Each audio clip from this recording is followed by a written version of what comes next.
दोस्तों, स्वागत है आपका हमारे YouTube channel amazing facts and GK में। आज हम बात करने वाले हैं बाल गंगाधर तिलक के बारे में विस्तार से। तो इनके जन्म के बारे में, उनके सामाजिक कार्य के बारे में, इनकी सामाजिक स्थिति के बारे में बात करेंगे विस्तार से। दोस्तों, अगर आप हमारे चैनल पर नए हो तो चैनल को सब्सक्राइब जरूर करें और अपने दोस्तों के साथ शेयर जरूर करें। चलिए हम स्टार्ट करते हैं बिना किसी टाइम वेस्ट के। तो शुरू करते हैं। बाल गंगाधर तिलक। बाल गंगाधर तिलक स्वतंत्रता संग्राम सेनानी थे।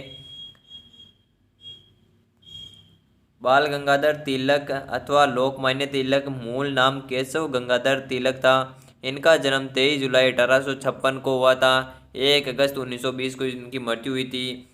एक भारतीय राष्ट्रवादी शिक्षक, समाज सुधारक, वकील और स्वतंत्रता सेनानी थे। ये भारतीय स्वतंत्रता संग्राम के पहले लोकप्रिय नेता हुए। ब्रिटिश औपनिवेशिक प्राधिकार उन्हें भारतीय शांति के पिता कहते थे।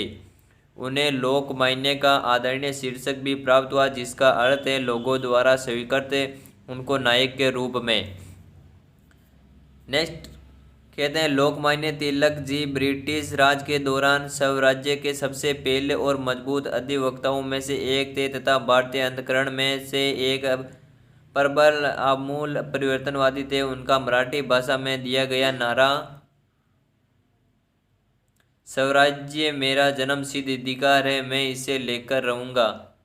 ये मतलब मराठी के अंदर है, स्वराज्य हा माझा जन्मसिद्ध हक आहे आणि तो मीण मिळवणारच। इसका अर्थ है स्वराज्य मेरा जन्म सिद्ध अधिकार है और इसे मैं लेकर ही रहूँगा। बहुत ही प्रसिद्ध है। उन्होंने भारतीय राष्ट्रीय कांग्रेस के कई नेताओं में से एक करीबी संधि बनाई, जिसमें विपिन चंद्र पाल, लाला लाजपत राय, अरविंद घोष और वी.ओ. चिदंबरम पिल्ले शामिल थे। बात करते हैं राजाराम मोहन राय की पारिवारिक जीवन के बारे में। राजाराम मोहन राय का जन्म 23 जुलाई 1856 को ब्रिटिश भारत में वर्तमान महाराष्ट्र स्थित रत्नागिरी जिले के एक गांव चिखली गांव में हुआ था। ये आधुनिक कॉलेज शिक्षा वाली पहली भारतीय पीढ़ी में से एक थे। इन्होंने कुछ समय तक स्कूल कॉलेजों में गणित पढ़ाया। अंग्रेजी शिक्षा के गौर आलोचक थे और ये मानते थे कि भारतीय सभ्यता के प्रति अनादर सिखाती है। उनको दिक्कत शिक्षा सोसाइटी की स्थापना, ताकि भारत में शिक्षा का सुधार हो सके। बात करते हैं इनका जन्म के बारे में बात कर लिए। उपनाम इनका बाल या लोकमान्य है। जन्म इनका रत्नागिरी जनपद महाराष्ट्र में हुआ था। मृत्यु महाराष्ट्र में हुई थी, मुंबई महाराष्ट्र में हुई थी तथा आंदोलन ये भारतीय स्वतंत्रता संग्राम ये होता है। अब इनकी बात करते हैं बाल गंगाधर तिलक की राजनीतिक यात्रा के बारे में। लोकमान्य तिलक ने इंग्लिश में मराठा व मराठी में केसरी नाम से 2 दैनिक समाचार पत्र शुरू किए थे। जनता में बहुत ही लोकप्रिय हुए थे। लोकमान्य तिलक ने अंग्रेजी शासन की क्रूरता और भारतीय संस्कृति के प्रति हीन भावना की बहुत आलोचना की। उनकी मांग की थी कि ब्रिटिश सरकार तुरंत भारतीयों को पूर्ण स्वराज्य दे। केसरी में छपने वाली उन्होंने लेखों की वजह से कई बार जेल भेजा गया था। नेक्स्ट बात करते हैं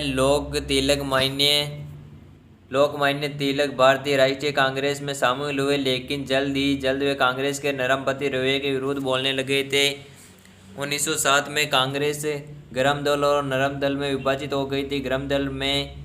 गर्म दल में लोकमान्य तिलक के साथ लाला लाजपत राय और विपिन चंद्र पाल शामिल थे, जिन्हें तीनों को लाल बाल पाल के नाम से जाना जाने लगा। 1908 में लोकमान्य तिलक ने क्रांतिकारी प्रफुल्ल चाकी और क्रांतिकारी खुदीराम बोस के बम हमले का समर्थन किया। इनकी वजह से उन्हें बर्मा, अब म्यांमार स्थित मांडले जेल में भेज दिया गया। जेल से छूटकर वे फिर कांग्रेस में शामिल हो गए। 1916 में एनी बेसेंट जी और मोहम्मद अली जिन्ना के समकालीन होम रूल लीग की स्थापना की थी। लोकमान्य तिलक का जन्म स्थान, ये इनके घर के बारे में स्थिति दिखाई गई है। नेक्स्ट बात करते हैं भारतीय राष्ट्रीय कांग्रेस के बारे में।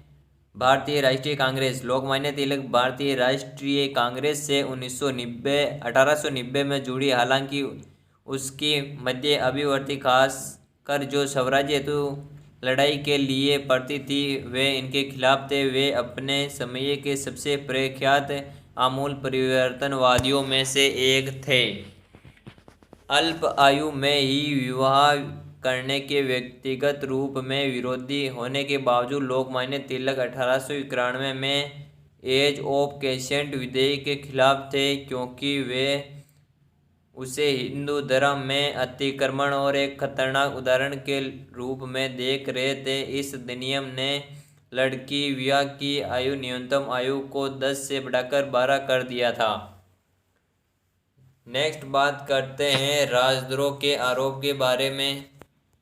बाल गंगाधर तिलक के राजद्रोह के आरोप के बारे में। लोकमान्य तिलक ने पत्र केसरी में देश का दुर्भाग्य नमक शीर्षक से लेख लिखा, जिसमें ब्रिटिश सरकार की नीतियों का विरोध किया था।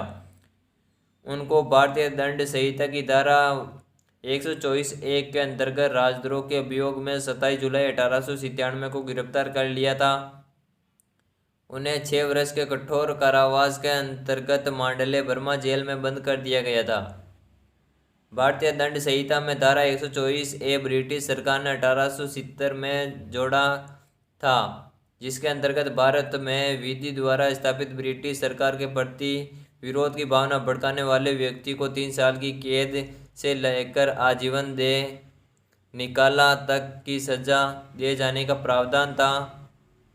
1898 में ब्रिटिश सरकार ने धारा 124(a) में संशोधन किया और दंड संहिता में धारा 153(a) जोड़ी, जिसके अंतर्गत अगर कोई सरकार की मानहानि करता है तो विभिन्न वर्गों में नफरत फैलाता है या अंग्रेजों के विरुद्ध घृणा का प्रचार करता है तो ये भी अपराध होगा।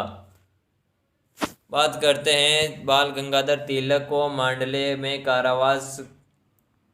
ब्रिटिश सरकार ने लोकमान्य तिलक को 6 वर्ष के कारावास की सजा सुनाई। इस दौरान कारावास में लोकमान्य तिलक ने कुछ किताबों की मांग की, लेकिन ब्रिटिश सरकार ने उन्हें ऐसे किसी पत्र पर लिखने पर रोक लगवा दी जिसमें राजनीतिक गतिविधियां हो। लोकमान्य तिलक ने कारावास में एक किताब लिखी थी। कारावास पूर्ण होने के कुछ समय पूर्व ही बाल गंगाधर तिलक की पत्नी का स्वर्गवास हो गया था।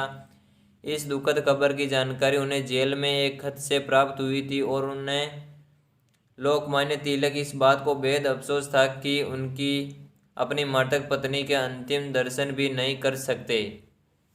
अब बात करते हैं मांडले जेल के बाद का जीवन के बारे में। All India home rule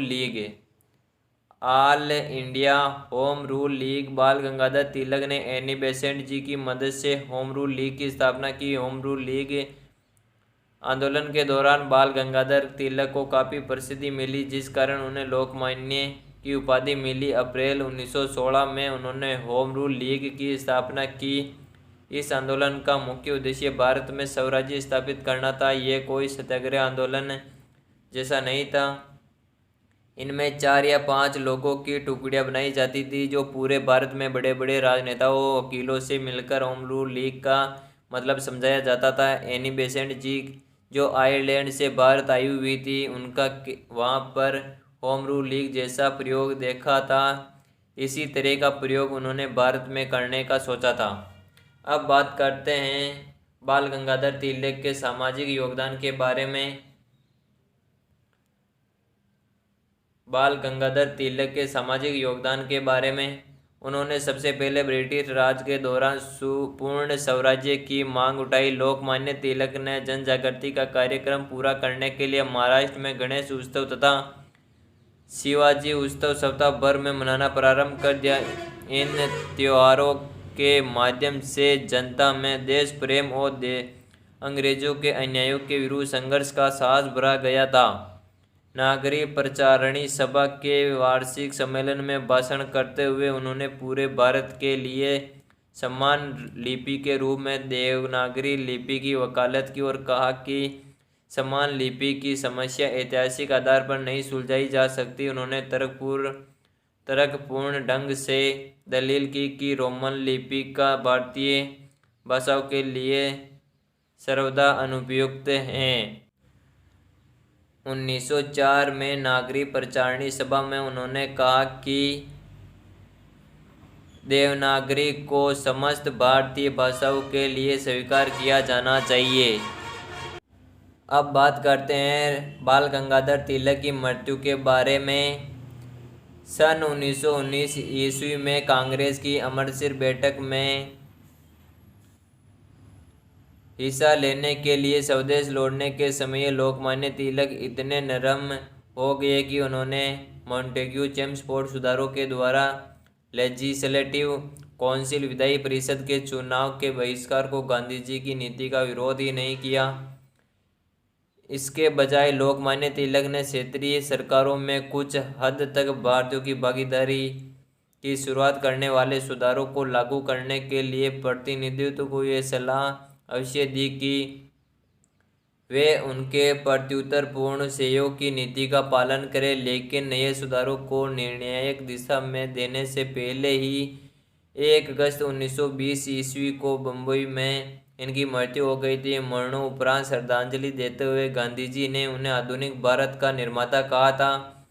Pandit Jawaharlal Nehru ने भारतीय क्रांति का जनक बताया था।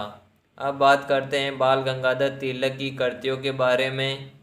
बाल गंगाधर तिलक की कृतियों के बारे में लोकमान्य तिलक ने यूँ अनेक पुस्तकें लिखी, किंतु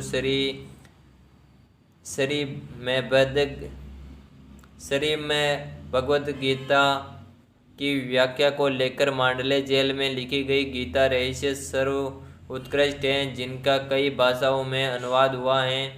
उनकी लिखी हुई सभी पुस्तकों का विवरण इस प्रकार है। दे ओरियन सेकेंड डे और आर्कटिक होम ऑफ द वेदांत, जो 1903 में लिखी गई थी। श्रीमद् भगवत गीता रहस्य मांडले जेल में लिखी गई थी। नेक्स्ट बात करते हैं वेदों का काल और वेदांग ज्योतिष और तिलक पंचांग पद्धति भी इनका ही करती है। कुछ स्थानों पर उपयोग होता है, विशेषतः कोंकण, पश्चिमी महाराष्ट्र आदि।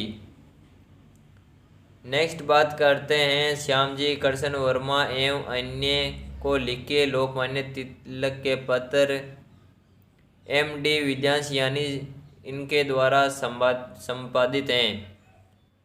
रविंद्र कुमार द्वारा संपादित कौन सा है तो सेलेक्टेड डॉक्यूमेंट ऑफ लोकमान्य बाल गंगाधर तिलक, जो 1880 से 1920 के मध्य लिखी थी। उनकी समस्त पुस्तकें मराठी और अंग्रेजी और हिंदी में लोकमान्य तिलक मंदिर, नारायणपेट, पुणे में सर्वप्रथम प्रकाशित हुई। बाद में अन्य प्रकाशकों ने भी छापा था। दोस्तों, हमने बाल गंगाधर तिलक के बारे में उनके सामाजिक जीवन, राजनीतिक तथा उनके जीवन परिचय से लेकर सभी को विस्तार से देखा है। अगर ये वीडियो दोस्तों आपको अच्छा लगा हो तो वीडियो को लाइक ज़रूर करें, और अगर आप चैनल पर नए हो तो चैनल को सब्सक्राइब जरूर करें। मिलते हैं नेक्स्ट वीडियो में। Thanks for watching.